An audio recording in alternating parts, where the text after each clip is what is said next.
We're always in focus now. Really? We're never not in focus. I'm never not in focus?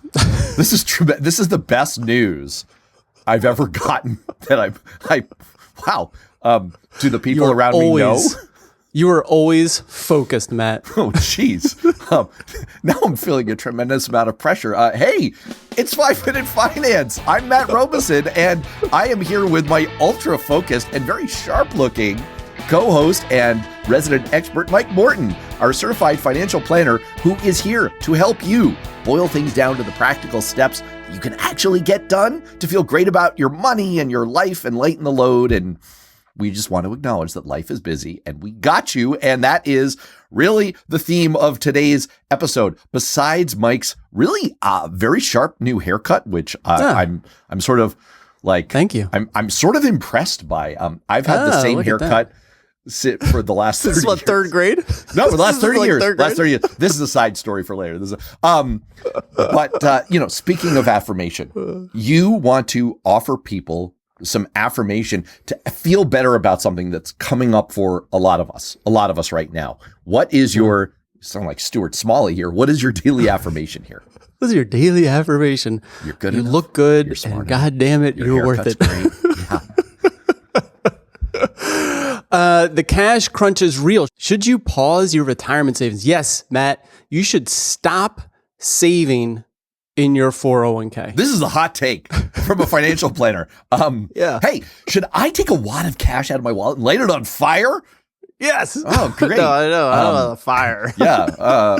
I have questions for you here, but all right. Yeah. Just give me the lowdown on what people are going to get in this episode, because this is intriguing. This is definitely a hot take.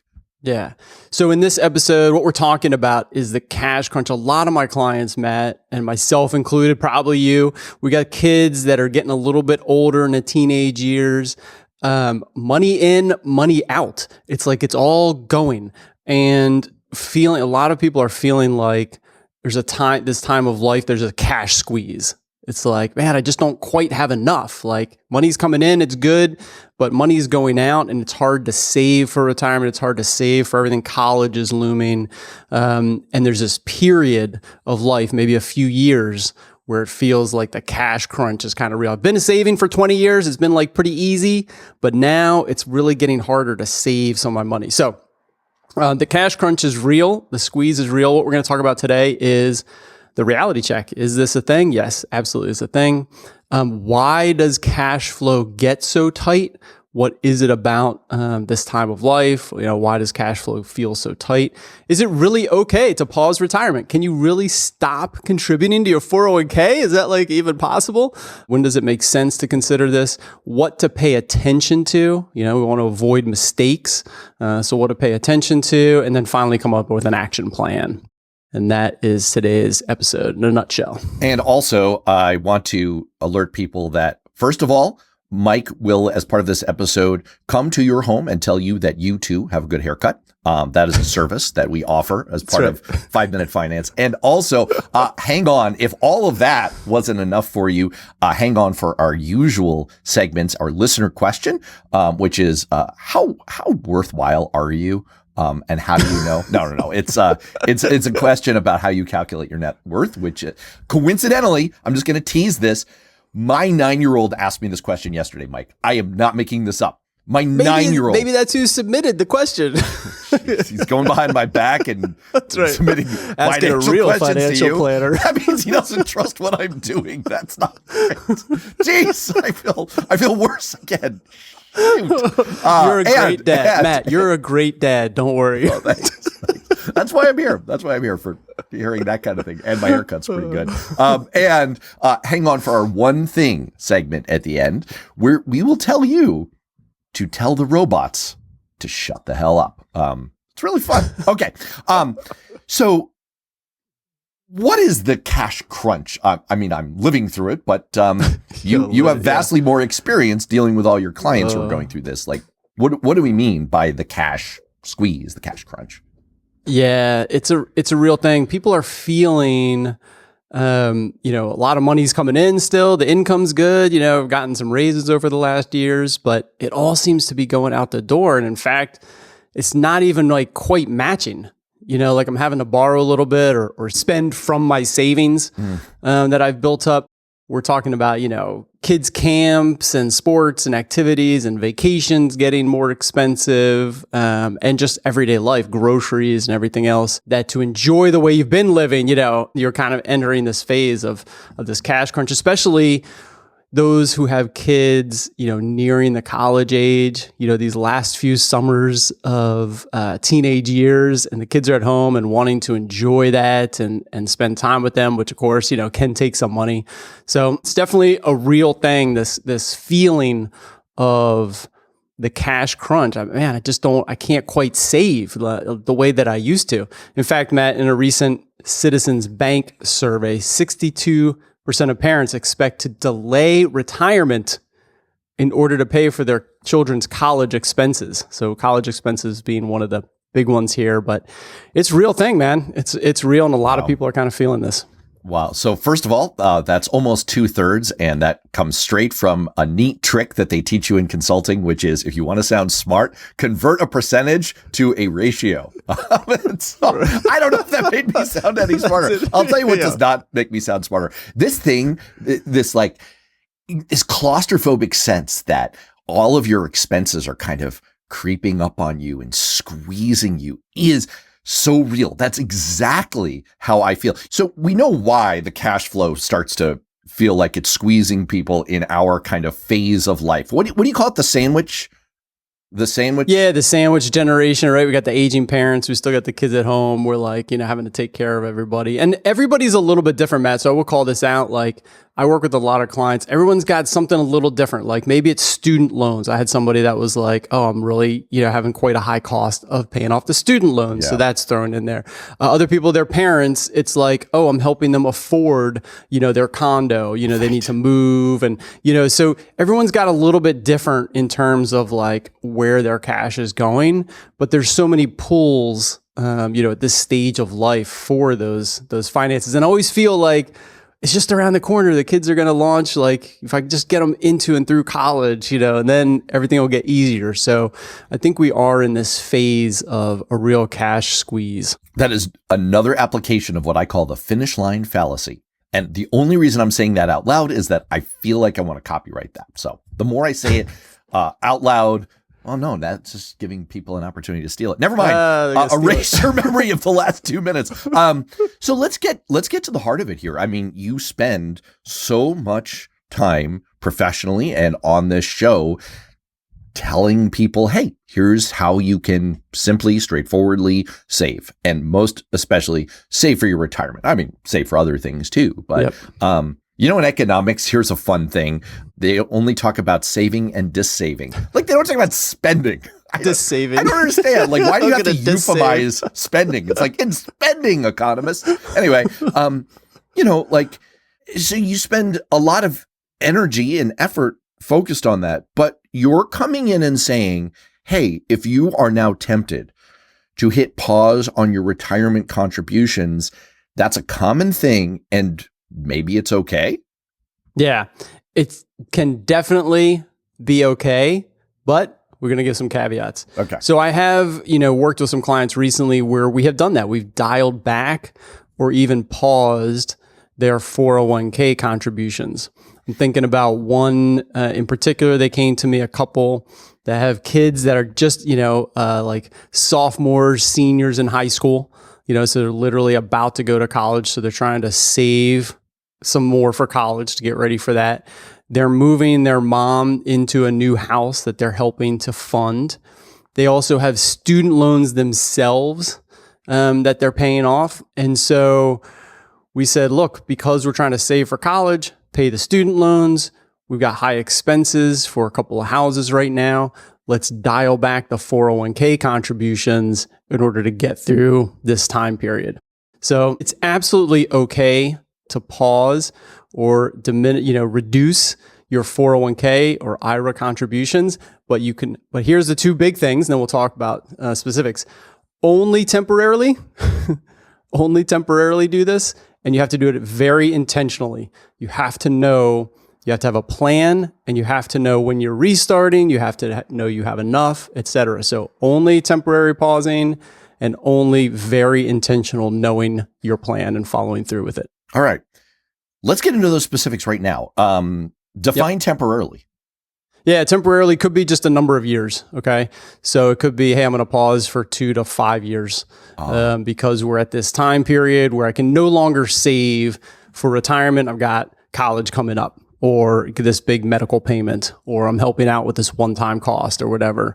So I'm going to say I have to renovate my home because my parents are moving into my home and we're adding another bedroom and ensuite or whatever.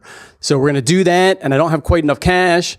So for 2 or 3 years, I'm going to pause the 401k and to build, I've got the cash reserves now. I got $100,000, but I'm going to spend that, so I need to build it back up. So I'm going to pause the 401k for 3 years, build back my brokerage account after this one-time expense. And then I'm going to go back to contributing to the 401k. So that's an example where you're just going to pause it just for one period of time, and you know the time and you know the parameters. And so that's the intentionally part of it, right? It's you have a plan that goes with it. Well, you asked how long. So that's right. the temporarily. And then the intentional exactly goes right along with that. Why am I doing this? Is it because my lifestyle can no longer keep up? Well, that's a different conversation that might not be temporary. So you definitely have to be very intentional. Why are we pausing the 401k or the retirement contributions? And make sure you have a plan for that.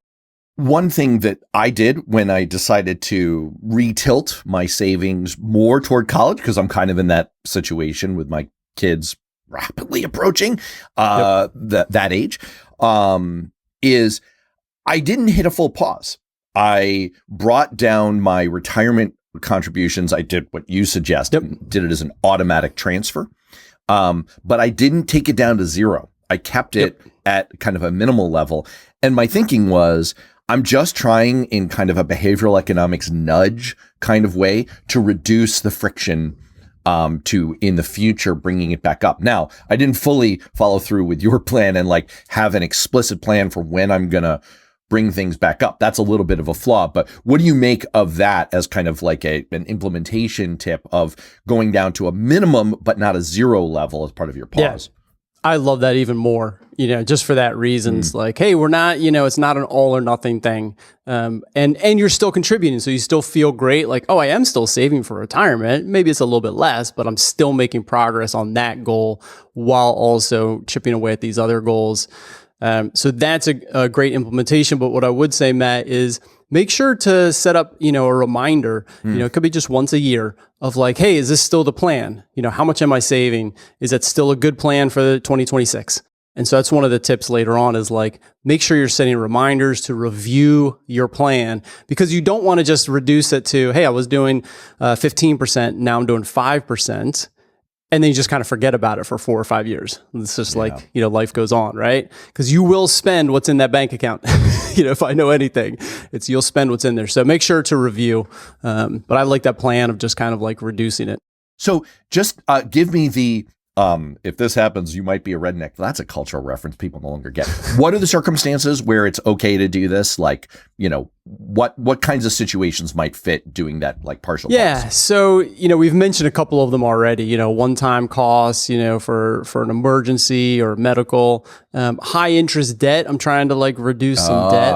I told you the student loans. Yeah. Hey, this is the big thing. We're going to try to reduce that. They're at 7, 8, 9%. So let's really hack away at those for a couple of years and get it down to zero. And then we can restart. It's kind of better to take out a 10% interest rate debt than save for your 401k. If it's something you can knock out in a matter of months or a couple of years. So that's an example. Saving for college. Hey, turns out my son just got into this school. It's going to be $50,000 a year. Man, we really got to pay for that, either pre-saving or they're in college years right now. And I can't afford both college and retirement. Now be careful with these things, right? Remember, no one will lend you money to retire, but they will lend you money to go to school. Yeah. All right. So you or your kids can take out loans to go to school. So be very careful. Again, that's where we get back to the plan. Hey, is this going to be, reasonable? But college costs, if you're short on cash and you're checking your savings, I mentioned this, like, hey, I had a big one-time cost to build an ensuite for my parents are moving in. It was $100,000. I had the $100,000, but now I don't, and I got to build back up the bank or the brokerage, my emergency funds, available funds. That could be a good reason for reducing those retirement savings. And then other things, like if your expenses are high, like what if you're at the end of your mortgage? Hey, my mortgage is going to end in a couple of years and it's this real cash crunch time.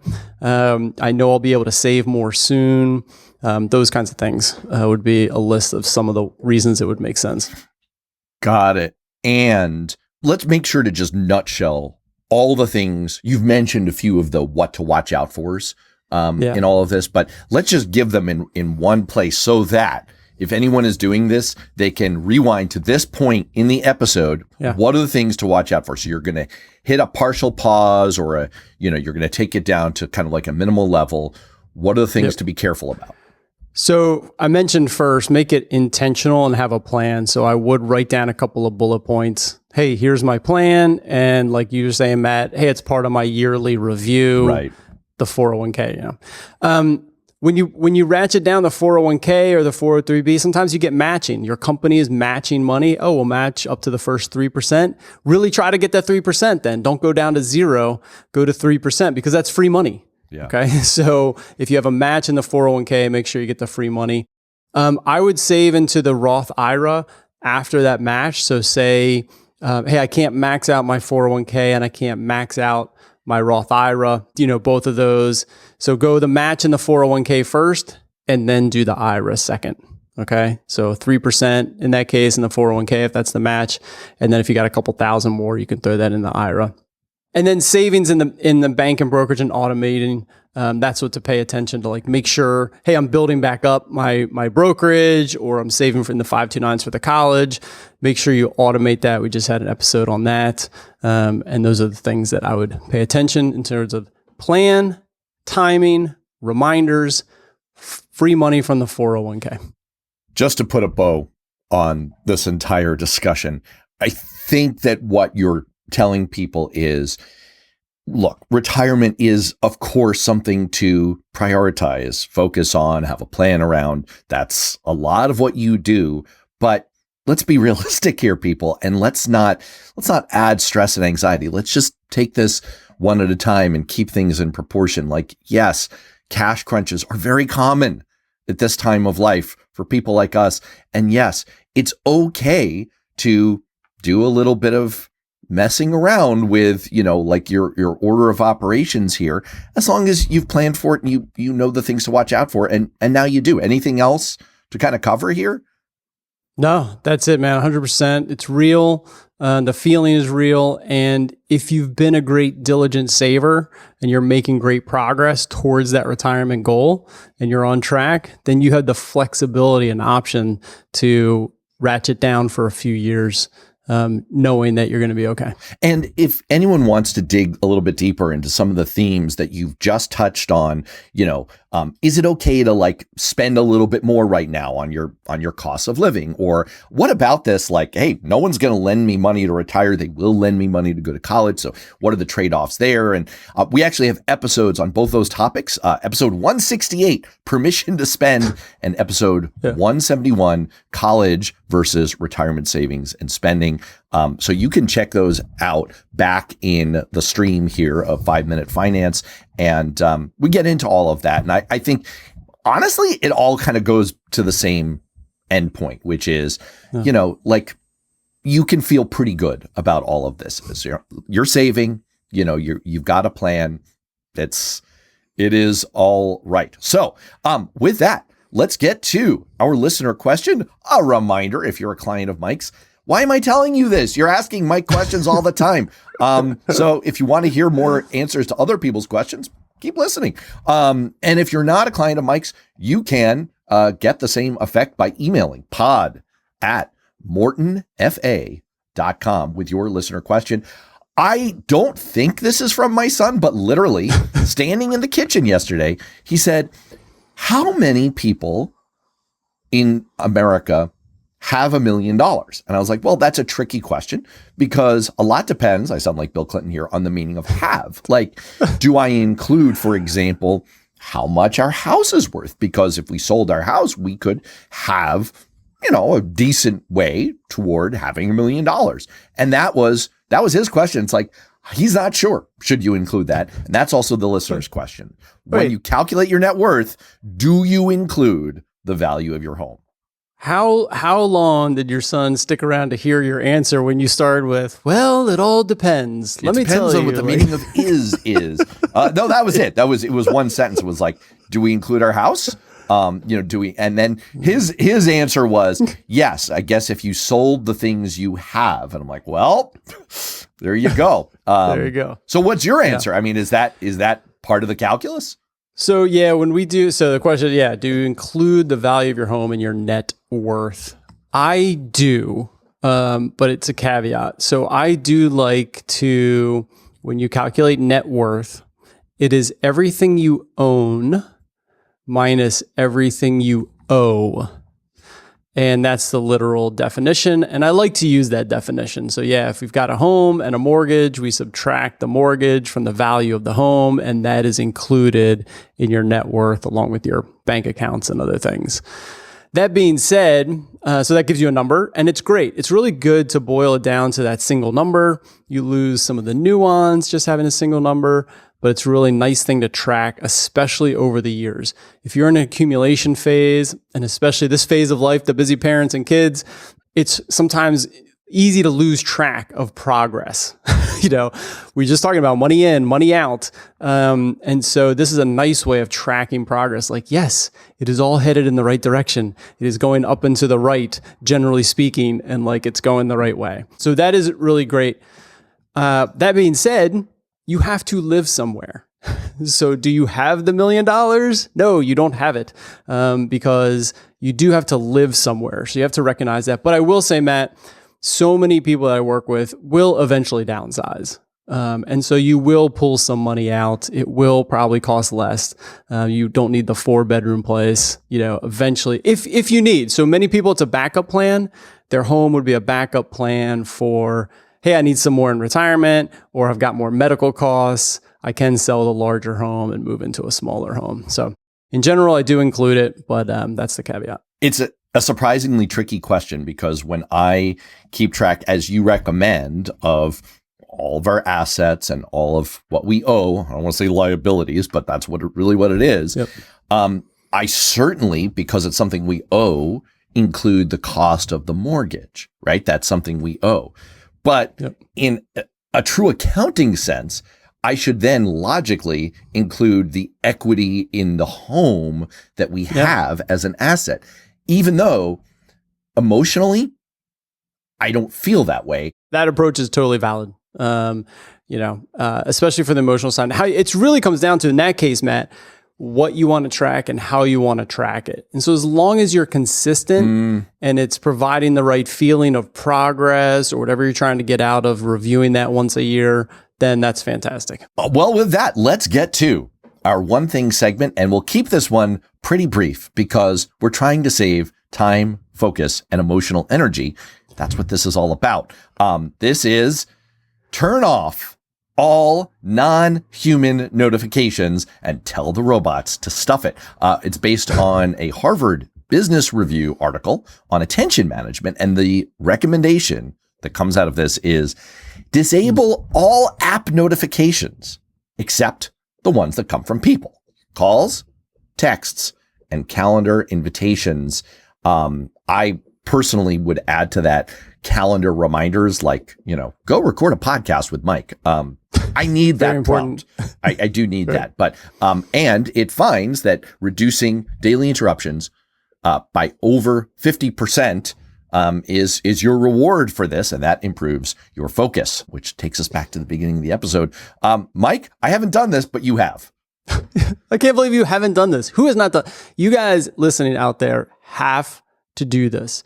Turn off, go through your phone, go into the settings, that notifications, and just swipe everything. No more notifications from all these apps. There is no reason. I did this a while ago, a year or more ago. I don't miss anything. Okay. I'm like you, Matt. I get the calendar reminders, intentional. That's myself. It's the human myself setting reminders for myself. Like, okay, I'm, this calendar thing and whatever. But other than that, no apps. And I'll take it up a level too. The little red dots on the apps that tell you like the notifications that you've missed so far. You got to get rid of those too. They are just not only a distraction, they're emotionally draining because you're just like staring at all the things you think that you should be getting to that you haven't gotten to. So get rid of those little badges as well. Here's my only problem with that is that there are different messaging platforms out there. And there are some friends who are only available on WhatsApp and some friends who only like to contact me through Facebook Messenger. And so how will I know if it bothers me? No. All right. You know what? Turn them all Turns out you'll be fine. Ditch those friends. Ditch those friends. So for people out there who are wondering, why did I ghost you? You have Mike Morton, the host of 5 Minute Finance, to thank for that. Facebook friends, Matt. I mean, come on. All right. Well, with apologies from Mike Morton, or perhaps no apologies from Mike Morton, that is it for 5 Minute Finance. We will see you next time. Thanks, Matt. Thanks for joining us on Financial Life Planning. If you like what you heard, please subscribe to and rate the podcast on Apple iTunes or Spotify or wherever you get your podcasts. It makes a massive difference. If you have a comment or question, please email me, mike@mortonfa.com. Until next time, thanks for tuning in. This recording is for informational purposes only and should not be considered for investment advice. Opinions expressed are as of the date of recording. Such opinions are subject to change. I cannot guarantee the accuracy or completeness of the data presented here.